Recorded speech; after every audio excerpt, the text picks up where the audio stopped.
मोतीपुर नामक एक छोटे से गांव में सेठ दानचंद रहता था।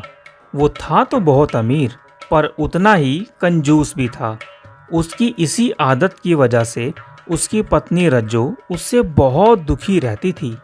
ए जी, सुनती हो? मैं सोच रहा हूँ 10-15 दिनों के लिए कहीं बाहर चलते हैं।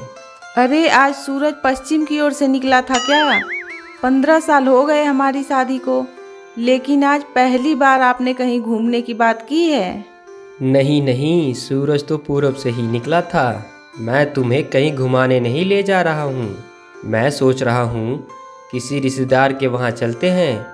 10-15 दिनों तक वहीं पड़े रहेंगे। कम से कम कुछ दिनों का राशन तो बचेगा। हे भगवान, ये किस आदमी से पाला पड़ गया है?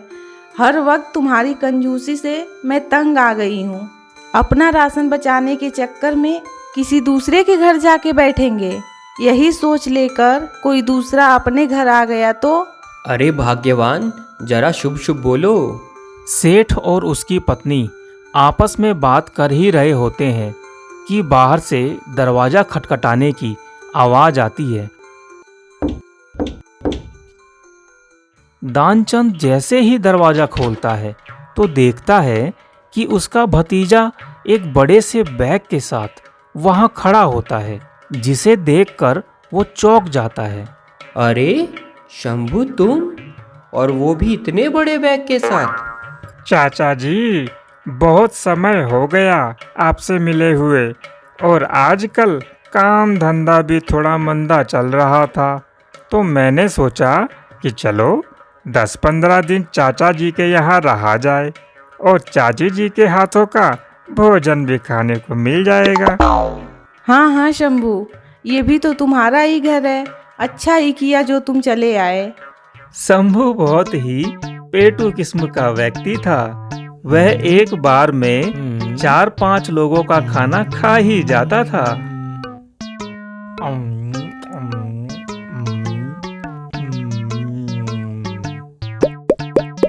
अरे शंभू, 1-2 पूरी और ले लो।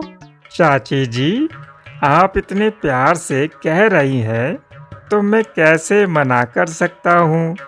2-4 पूरी और ले आइए। शंभू को इस तरह खाता देख सेठ दानचंद बहुत ही चिंतित हो जाता है और अगले दिन अपनी पत्नी से कहता है, अरे भाग्यवान, क्या कर रही हो?